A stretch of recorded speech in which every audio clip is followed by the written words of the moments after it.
আসমান সুন্দর, জমিন সুন্দর, সুন্দরী সুন্দরী পাল্লা।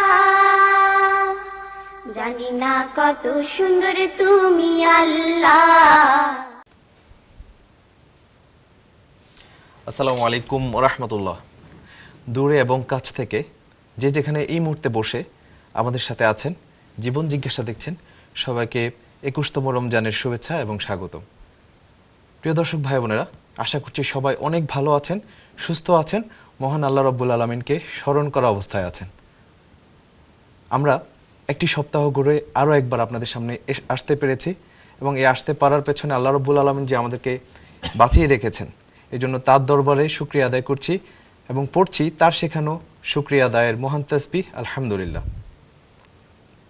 যথারীতি আজকের জীবন জিজ্ঞাসা অনুষ্ঠানে আমাদের জিজ্ঞাসা সমূহের জবাব দেওয়ার জন্য আমাদের সাথে উপস্থিত আছেন আমাদের সকলের প্রিয় ব্যক্তিত্ব, আমাদের সকলের একান্ত পরিচিত শেখ মাহমুদুল হাসান।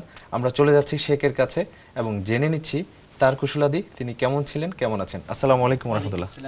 শেখ কেমন আছেন? আলহামদুলিল্লাহ, আশা করি আপনিও ভালো আছেন। জি আলহামদুলিল্লাহ। এবং আমরা আশা করছি আমাদের দর্শক ভাই বোনেরা যে যেখানে আছেন তারা সুস্থ আছেন, ভালো আছেন এবং রমাদানের গুরুত্বপূর্ণ অংশ যেটা সর্বশেষ 10 দিন সেটাকে তারা সুন্দরভাবে অতিবাহিত করছেন এবং এই অংশে ইবাদতের মাধ্যমে রমাদানের সর্বোচ্চ উপকার অর্জনের জন্য আমরা সবাই চেষ্টা করছি। আল্লাহ যেন আমাদের সবাইকে সেই কাজের জন্য এবং সর্বোত্তম প্রচেষ্টার জন্য তাওফিক দান করেন। অনেক ধন্যবাদ শেখ। দর্শক ভাই বোনেরা, আপনারা জানেন যথারীতি আমাদের 4টি সেগমেন্ট থাকবে। 4টি সেগমেন্ট নিয়ে ইনশাআল্লাহ আমরা আপনাদের সাথে পরিপূর্ণ অবস্থায় থাকবো। 3টি সেগমেন্ট রমজান উপলক্ষে। তো 3টি সেগমেন্টের পুরোটাই আমরা চাচ্ছি যে আপনারা আমাদের সাথে থাকবেন এবং আমাদেরকে অনেক অনেক বেশি প্রশ্ন করবেন, টেলিফোন করবেন এবং সবচাইতে সহজ পদ্ধতি যেটা সেটা হচ্ছে ফেসবুক, হোয়াটসঅ্যাপ, যে কোনো কিছুতে মেসেজ করতে পারেন। আমরা ইনশাআল্লাহ চেষ্টা করব আমাদের সময়ের ভেতরে যদি আপনাদের সেই প্রশ্নগুলো নেওয়া যায়, শেখ অবশ্যই সেই প্রশ্নগুলো জবাব দিবেন। আমাদের সাথেই থাকবেন প্লিজ। শেখ, যে বিষয়টা নিয়ে কথা বলবো, আমরা প্রশ্ন তো যাবো ইনশাআল্লাহ, সেটা হচ্ছে এই যে 20টি রোজা চলে গেল, আপনি কিভাবে আপনার রোজাটা এই 20টা রোজা অতিবাহিত করেছেন? আমি বিশ্বাস করি যে আমার দর্শক ভাই বোনরা অনেক উৎসাহিত হবেন আপনার সেই বিষয়টা জেনে, যদি আমাদের সাথে একটু শেয়ার করতেন। আসলে পবিত্র রমাদান হলো কোরআনে কারীমের মাস। রমাদানের গুরুত্ব এই জন্যই যে এটা কোরআনের মাস। আল্লাহ রাব্বুল আলামিন সূরা বাকারার 185 নম্বর আয়াতে সুস্পষ্ট উল্লেখ করেছেন, শাহরু রমাদানাল্লাযী উনজিলা ফীহিল কুরআন হুদাল লিন-নাস ওয়া বায়িনাতিন মিনাল হুদা ওয়াল ফুরকান। এবং রমাদানের পরিচয় দিতে গিয়ে বলেছেন যে এটা এই জন্যই গুরুত্বপূর্ণ কারণ এতে কোরআনকে আল্লাহ নাযিল করেছেন এবং এখানে রয়েছে বায়িনাত, হিদায়াত। কোরআন আমাদের জন্য পথ নির্দেশিকা। কাজে কোরআন, রমাদান আমাদের অতিবাহিত হবে কোরআনকে নিয়ে। কোরআন কেন্দ্রিক রমাদান হতে হবে। এই জন্য অনেক অনেক বেশি তেলাওয়াত আমাদেরকে রমাদানে করা উচিত, করতে হবে। সেই সাথে কোরআনে কারীমের কিছু আয়াত, কিছু সূরা অন্তত পক্ষে আমরা চেষ্টা করব যে খুব বুঝে আমরা যেন পড়ি। আমরা তারাবিতে কোরআনে কারীম শুনি, দিনে নিজে তেলাওয়াত করি বা রাতে তেলাওয়াত করি এবং রমাদানে আমরা বেশি বেশি দোয়া করি, ভালো কাজ করার জন্য আমরা চেষ্টা করি। কিন্তু পাশাপাশি যেটা গুরুত্বপূর্ণ যে কোরআনে কারীমকে শুদ্ধ করার চেষ্টা করা, সুন্দর তেলাওয়াতের চেষ্টা করা এবং সেই সাথে কোরআনে কারীমের অর্থকে অনুভব করা, কোরআনের ভিতরে প্রবেশ করার চেষ্টা করা, এটা অত্যন্ত গুরুত্বপূর্ণ। আশা করি আমরা মুসলিম উম্মাহ সেভাবেই রমাদানকে অতিবাহিত করি। ইমাম মালিক রাহিমাহুল্লাহ তিনি একজন ফিকহের ইমাম ছিলেন, হাদিসের ইমাম ছিলেন। তিনি মুয়াত্তা গ্রন্থ লিখেছেন, মুয়াত্তা ইমাম মালিক। কিন্তু রমাদান যখন আসতো তার অভ্যাস ছিল যে অন্য হাদিস এবং অন্যান্য কিছু চর্চাকে আপাতত বন্ধ রেখে কোরআনে কারীম কেন্দ্রিক হয়ে যেতেন, কোরআনে কারীমকে তিনি তেলাওয়াত করতেন। এবং সেই সাথে প্রচুর স্কলারদের জীবনী যদি আমরা পড়ি, সালফে সালেহীন যারা আছে, আমাদের পূর্বসূরি প্রথম মুসলিম কমিউনিটির ইমাম, স্কলার, সাহাবা, তাদের জীবনী দেখি রমাদান এসেছে তারা কোরআনকে নিয়ে বসে যেতেন। যেমন আমরা আমাদের নবীর ক্ষেত্রেও সেটা দেখেছি। যখন এই রমাদান আসতো তখন হযরত জিবরিল আলাইহিস সালাম তার কাছে আসতেন এবং দুজনেই ইয়াতাদারাসুল কোরআন, কোরআনকে চর্চা করতেন। অর্থাৎ একজনে পড়তেন, অন্যজন শুনতেন, অন্যজন পড়তেন, তিনি শুনতেন, এভাবেই তারা দুজনে চর্চা করতেন। এই জন্য রমাদানের আরেকটা গুরুত্বপূর্ণ দিক হলো যে একসাথে বসেও কোরআনে কারীমকে স্টাডি করা। কারণ আল্লাহ নবী যেমন হযরত জিবরিলের সাথে চর্চা করেছেন, তেলাওয়াত করেছেন, শুনিয়েছেন, সেইভাবে করাটা আমাদের জন্য অত্যন্ত গুরুত্বপূর্ণ। এবং তার চেয়ে বড় কথা হলো যে রমাদান হলো মানুষের কল্যাণের জন্য যেন আমরা কিছু সময় ব্যয় করি। যেমন আমরা চ্যারিটেবল কাজ নিজে করি এবং অন্যদেরকে করার জন্য উদ্বুদ্ধ করা। কারণ রমাদান যখন আসতো আল্লাহ নবী সবসময় তিনি কেন আজওয়াদান নাস, সবচেয়ে মানুষের মধ্যে সবচেয়ে বেশি দয়ালু ছিলেন, উদার ছিলেন, দানবীর ছিলেন। কিন্তু যখন রমাদান আসতো তখন তার দানের মাত্রা অনেক অনেক বেড়ে যেত, যেটা সহিহ বুখারীর হাদিস দ্বারা প্রমাণিত। কাররিহিল মুরসালা, যে প্রবাহমান বাতাসের মতো সকল ঘরগুলোকে, সকল মানুষকে সেটা স্পর্শ করত। এই জন্য রমাদান যখন আসবে তখন আমাদের উদারতা, দান বেড়ে যাবে। আর এই মাসটি হলো খাওয়ানোর মাস। যারা অভাবী, ক্ষুধার্ত, পিপাসিত, তাদেরকে পানি দেয়া, খাওয়ানো। আল্লাহ নবী ইফতার করাতে যেমন আমাদেরকে উৎসাহিত করেছে। কেউ যদি কাউকে ইফতার করায়, যে যাকে ইফতার করালো তা সেরকম সওয়াব আল্লাহ তাকে দান করবে।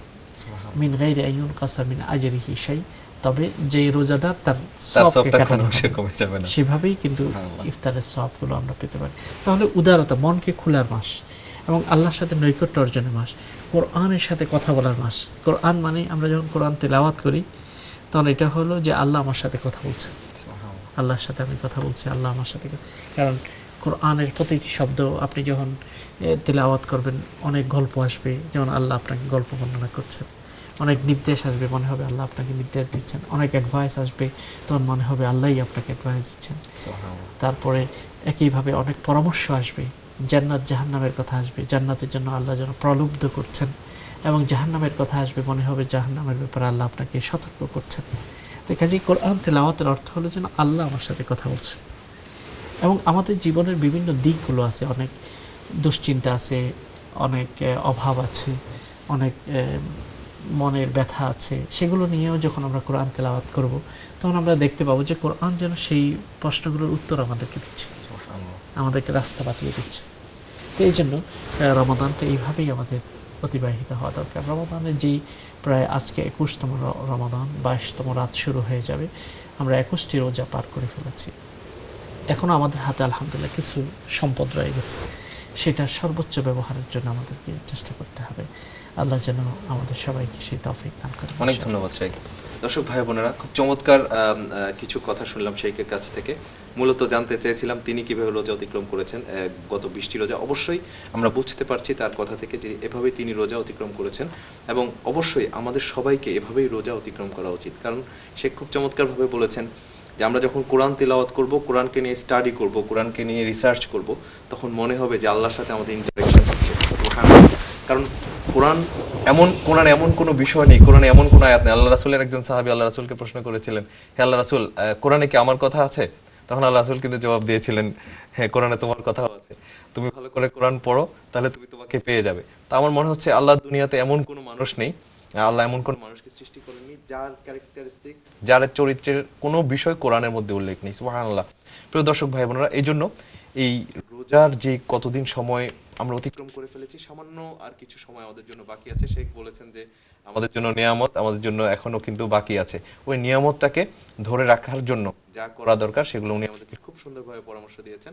আশা করছি আপনারা সবাই রোজার এই মাসে, এই বাকি সময়টিতে এই নিয়ামতকে নিজের ঘরে, নিজের অন্তরে স্থাপন করার জন্য যা যা করা দরকার চেষ্টা করে যাবেন, এবং আল্লাহ রাব্বুল আলামিনের কাছে সর্বোচ্চ প্রচেষ্টা করতে হবে যে আমাদের যে গুনাহ মাফ করিয়ে নেয়া। কারণ রোজার মাসটিই আসে আমাদের জীবনের সমস্ত গুনাহ খাতা থেকে আমাদেরকে যাতে আল্লাহ মাফ করে দেন, সেই কাজটি করার জন্য এই সুযোগটি আমরা পেয়েছি, এই সুযোগটি আমরা গ্রহণ করব ইনশাআল্লাহ। শেখ, আমার একটা প্রশ্ন ছিল, আমার বলতে দর্শকের একটা প্রশ্ন ছিল। প্রশ্নটা হচ্ছে যে এই দেশের কথাই আর কি, সেটা হচ্ছে আমরা যে রমজান মাসে দেখি অনেকগুলো চ্যারিটি প্রতিষ্ঠান এখানে কাজ করে, এবং এই চ্যারিটির কাজ করতে গিয়ে দেখা যায় যে অনেকে নামাজ পড়তে পারেন না, বা অনেক ধরনের ব্যাপার, বা এই চ্যারিটির প্রোগ্রামটাও আবার তারা দেখতে উদ্বুদ্ধ করেন মানুষকে। এখন ওনাদের প্রশ্ন হচ্ছে যে আমি যদি চ্যারিটির প্রোগ্রামটি দেখতে যাই, তাহলে হচ্ছে যে দেখা যাবে যে আমার নামাজ হচ্ছে না, আবার যিনি চ্যারিটি করছেন তারও নামাজ হচ্ছে না। এই জিনিসটা আসলে কতটুকু কি, এটা আমি আপনার কাছে আসবো একজন কলারের কল নিয়ে ইনশাআল্লাহ। আসসালামু আলাইকুম দর্শক। ওয়ালাইকুম আসসালাম রহমতুল্লাহি বারাকাতুহু। জি, আপনাকে শুভেচ্ছা এবং স্বাগতম। প্রশ্ন করেন প্লিজ। প্রশ্ন আর কিছু নাই, যে এই যে মাহমুদুল হাসানের সাথে যে আব্দুল্লাহ ওয়াল ছিল প্রস্তাবক, ওই অবস্থা কি? জি, আর কোনো প্রশ্ন আছে? আমি আব্দুল্লাহ ওয়ালের খবরটা জানতাম চাইছি। মাহমুদুল হাসানের সাথে যে উপস্থাপক আব্দুল্লাহ ওয়াল ছিল, ও আচ্ছা, আছে। ও আচ্ছা, আব্দুল্লাহ ওয়াল মামুন ভাই। জি জি জি। মামুন ভাই তো হয়তো কোনো একটা কাজে ব্যস্ত, উনি আসতে পারেন নাই। আচ্ছা আচ্ছা, না ওদিন ওদিন একদিন তার হঠাৎ তার এই প্রোগ্রামের মধ্যে তার শরীর খারাপ হয়ে গেছিল আর কি। ও আচ্ছা আচ্ছা আচ্ছা, ঠিক আছে। না, উনি আলহামদুলিল্লাহ সুস্থ আছেন। অনেক অনেক ধন্যবাদ। যেহেতু এই যে একটা মমত্ব বোধ তৈরি হয় আমাদের এই প্রোগ্রাম জীবন জিজ্ঞাসা একটা পরিবার, আলহামদুলিল্লাহ তিনি কোনো প্রশ্ন করার জন্য করেননি, তিনি খোঁজ খবর নেওয়ার জন্য। ইনশাআল্লাহ আমাকে না দেখলেও যেমন খোঁজ খবর নেন, মামুন ভাইকে না দেখলেও খোঁজ খবর নেন। তিনি সুস্থ আছেন আলহামদুলিল্লাহ। তবে আজকে হয়তো কোনো অসুবিধার কারণে তিনি আসতে পারেননি। ইনশাআল্লাহ নেক্সট প্রোগ্রামে পাবেন ইনশাআল্লাহ, আশা করছি ইনশাআল্লাহ। শেখ, ওই প্রশ্নটার জবাব যদি একটু দিতেন চ্যারিটির। জি, এটাও গুরুত্বপূর্ণ একটা বিষয় যে রমাদানে আমাদেরকে অবশ্যই ইবাদত করতে হবে। রমাদানের ইবাদতগুলোকে আমাদেরকে অব্যাহত রাখতে হবে। তবে চ্যারিটির যে প্রোগ্রামগুলো করা বা চ্যারিটির কাজ করা, মানুষকে উদ্বুদ্ধ করা, সেটাও একটা গুরুত্বপূর্ণ কাজ। কারণ আমরা একটু আগেই বলেছি যে আল্লাহ নবী খুব উদার ছিলেন এবং এই মাসে আল্লাহ নবীর উদারতা অনেক অনেক বেড়ে যেত, এটা আমরা জেনেছি। তো কাজেই এই কাজগুলোকে আমরা অবশ্যই করব। তবে এটার অর্থ এই নয় যে আমার নিজের নামাজ, যেমন ঈশা প্রেয়ার, তারাবিহ অথবা আমল, সেগুলো যেন নষ্ট না হয়। সেগুলো হয়তো কিছুটা মিনিমাম হবে, কিন্তু সেটা অব্যাহত থাকবে ইনশাআল্লাহ। আর যারা নিজেদের ইবাদত করার ফাঁকে ফাঁকে চ্যারিটির কাজগুলোকেও তারা দেখবেন, বিভিন্ন চ্যারিটি প্রজেক্টগুলোকেও তারা দেখবেন। কারণ বিশেষত এই দেশে মুসলমানদের সহযোগিতায় বড় বড় মসজিদগুলো হচ্ছে এবং মানবিক বিভিন্ন কাজগুলো দরিদ্র দেশগুলোতে হচ্ছে, এটা অত্যন্ত গুরুত্বপূর্ণ। এর জন্য আমরা বলবো না যে কোনোটার চেয়ে কম গুরুত্বপূর্ণ, সেটা গুরুত্বপূর্ণ। তবে পাশাপাশি ইবাদত, আমল ইত্যাদিকে অব্যাহত রাখতে হবে। এই জন্য আমরা যখন কোনো চ্যারিটি প্রোগ্রামগুলো করি টিভিতে, তখন আমরা অবশ্যই তারাবির একটা বিরতি থাকা উচিত এবং মসজিদে গিয়ে সালাহ আদায় করা দরকার যত রাকাত সম্ভব। তারপরেই আবার চ্যারিটির জন্য মানুষকে উদ্বুদ্ধ করা কিংবা এই প্রজেক্টগুলোকে প্রমোট করা উচিত। মাশাআল্লাহ, শেখ খুব চমৎকার একটি জবাব দিয়েছেন। আমার মনে হয় আজকের আমাদের এই জীবন জিজ্ঞাসা অনুষ্ঠানের মাধ্যমে আমরা দর্শকদেরকে বা যারা এই কাজগুলো করেন তাদেরকে অনুরোধ করতে পারি, এবং এটা আমার মনে হয় আপনারা দর্শকরাও ভাই বোনেরাও পছন্দ করবেন, যে চ্যারিটির প্রোগ্রামটাতে ঈশা এবং তারাবির যতটুকু সম্ভব একটা বিরতি দেওয়া উচিত। কারণ আমার যেটা মনে হয় যে এটাতে তেমন কোনো বিরতি দেওয়া হয় না, তাহলে এই জিনিসটি আরো সুন্দর হয়। তবে অবশ্যই আপনাদেরকে মনে রাখতে হবে, শেখ বলেছেন যে এটা খুবই ভালো একটি কাজ। এখন এই প্রোগ্রামটা করার জন্য এই সময়টা তো আসলে দিতেই হবে।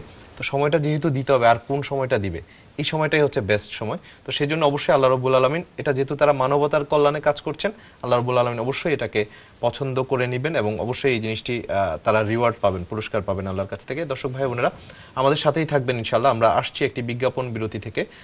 আপনাদের সবাইকে সেই বিজ্ঞাপনের পর আমাদের এই প্রোগ্রামে জয়েন করার আমন্ত্রণ জানিয়ে বিদায় নিচ্ছি। আসসালামু আলাইকুম।